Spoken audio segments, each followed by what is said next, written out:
ভবিষ্যতের জন্য টিয়া পাখির কাছে যাবে না, মেয়ের বিয়ের জন্য চিরুনি ফোড়া নিয়ে এসে মাথা আশ্রাবে না। শোনো আমার জাতি, তোমরা কোরআনকে অপবিত্র অবস্থায় গলায় ঝুলিয়ে রাখবে না, গায়ে মাখবে না, টয়লেটে যাবে না এটাকে নিয়ে। তোমরা এই কোরআনুল কারীম পড়বে, পড়ে সেই অনুযায়ী আমল করবে, নিজের হৃদয় নরম হবে এবং জীবন পরিচালনা করে আল্লাহর সন্তুষ্টির দিকে তোমরা জান্নাতে চলে যেও।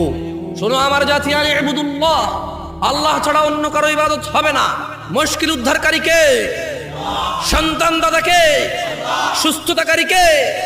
ভালো মন্দের নির্ধারণ কে করে? অন্য কারো কাছে কি আছে? আল্লাহ ছাড়া আল্লাহর বিপক্ষে কেউ কি আপনাকে আশ্রয় দিতে পারবে? আল্লাহ যদি আপনাকে আশ্রয় দেয়, কেউ কি আপনার ধ্বংস করতে পারবে?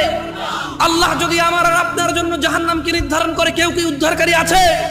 আল্লাহ যদি আমার আর আপনার জন্য জান্নাতকে নির্ধারণ করে, কেউ কি আমাদের হিংসা করে জাহান্নামে নিতে পারবে? তাহলে সবাই বলুন, আল্লাহ আমাদেরকে জান্নাত দিয়েন।